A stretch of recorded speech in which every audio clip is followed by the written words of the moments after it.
it's basically about these two people, strangers, meet.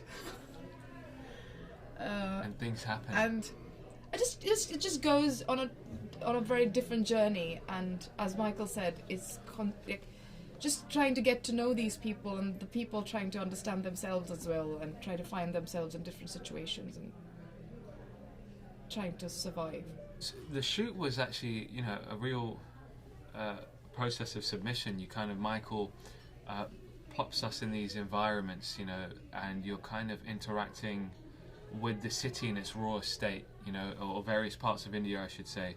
It is very guerrilla, and the real beauty of it was that me and Radhika didn't really know each other beforehand, and we're kind of figuring each other out as human beings and as characters as the camera is documenting our journey across the country. And you kind of, as an audience, experience it as we do, when we're travelling from one location to the other, and we're travelling on a coach or a train, we're actually being filmed in character, making that journey. So it feels really alive. Doing the journey yourselves, you sort of taking in all the atmosphere and everything. I mean, if you're supposed to be in that train and doing a long journey, I remember Michael telling us many times that it's also about the fact that how big India is, and what is India to these people at this moment, and the journey. Why is it so necessary that the landscapes change? And you know what I mean? Like it really needed to be the size of the country and these two people trying to find whatever they are trying to find, but just sort of needed that contrast. And I think for me that experience was great. I really enjoyed actually doing that journey for 8 hours, and then I think he just picks those moments that he wants, and which is why I think that there's so many ways that this film can two cuts that I've seen. I just feel that it's so important. There's so many small moments, and then that is what is building the film, right? I mean,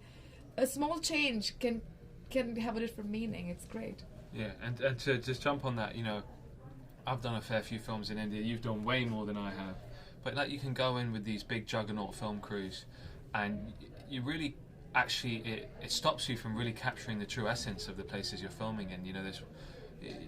You become numb to the actual true environments. And the way we filmed this, there was no makeup artist running around coming in and checking us every so often. It was just me and Radhika in an environment. Michael was hidden, and we were left to either sink or swim, and Michael would film it either way. Well, there's lots of great things about India. I mean, there's a huge amount of energy and life and colour, and when you need to go outside, you're putting the camera anywhere is interesting, really. So that's the big advantage. This is part thriller. When we started, the idea was like part western. It's but it is also kind of a journey, a road movie.